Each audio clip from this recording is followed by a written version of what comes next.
విదేశీ ఆటగాళ్లకు ఇది నిజంగా షాకే.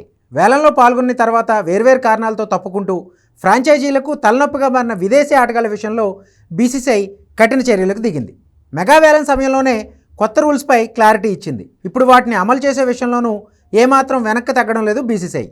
ఇంగ్లాండ్ క్రికెటర్ హ్యారీ బ్రూక్పై నిషేధమే దీనికి ఉదాహరణ. బీసీసీఐ కొత్తగా తీసుకొచ్చిన రూల్స్ ప్రకారం వేలంలో పాల్గొని అమ్ముడైన తర్వాత సదరు ఆటగాడు ఆ సీజన్కు ఖచ్చితంగా అందుబాటులో ఉండాలి. ఒకవేళ గాయమైతే తన క్రికెట్ బోర్డు నుంచి దానికి సంబంధించిన ధృవీకరణ పత్రం, ఇతర ఆధారాలు ఇవ్వాల్సి ఉంటుంది. అలా కాకుండా వేరే కారణాలతో ఆ సీజన్ నుంచి తప్పుకుంటే మాత్రం 2 ఏళ్ల నిషేధాన్ని ఎదుర్కోవాల్సి ఉంటుంది.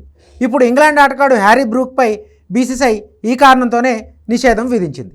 ఐపీఎల్ 2025 మెగా వేలంలో ఢిల్లీ క్యాపిటల్స్ జట్టు హ్యారీ బ్రూక్ను 6.25 కోట్లు వెచ్చించి జట్టులోకి తీసుకుంది.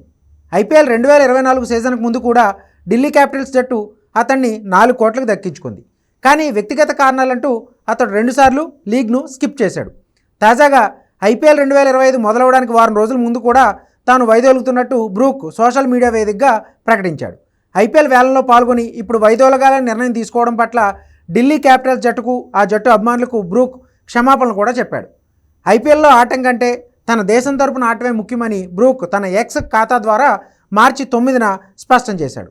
తన నిర్ణయాన్ని అందరూ ఆమోదించారన్న విషయం తనకు తెలుసని బ్రూక్ తన పోస్ట్లో రాసుకొచ్చాడు.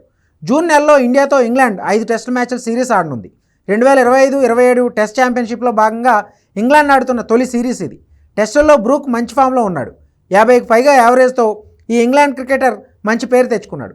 ఈ సిరీస్ కోసమే గాయాల బారిన పడకుండా ఫుల్ ప్రిపరేషన్లో ఉండేందుకు ఐపీఎల్ నుంచి అతను తప్పుకున్నాడు. అయితే బీసీసీఐ మాత్రం బ్రూక్పై చర్యలు తీసుకుంది. మరో 2 ఏళ్ల పాటు ఐపీఎల్లో పాల్గొనకుండా బ్యాన్ చేస్తున్నట్టు ఈసీబీకి లేఖ రాసింది. ఐపీఎల్ మెగా వేలానికి ముందు కొత్త రూల్స్ గురించి ప్రతి ఆటగాడికి స్పష్టంగా తెలియజేశామని బోర్డు వర్గాలు తెలిపాయి. బోర్డు తీసుకున్న నిర్ణయాలను ప్రతి ఆటగాడు కట్టుబడి ఉండాలని, స్వదేశీ విదేశీ ఆటగాళ్ల విషయంలో కూడా ఇదే రూల్ వర్తిస్తుందని స్పష్టం చేశాయి. కాగా బీసీసీఐ నిర్ణయంతో ఐపీఎల్ 2027 వరకు బ్రూక్ ఐపీఎల్లో ఆడే అవకాశం లేదు.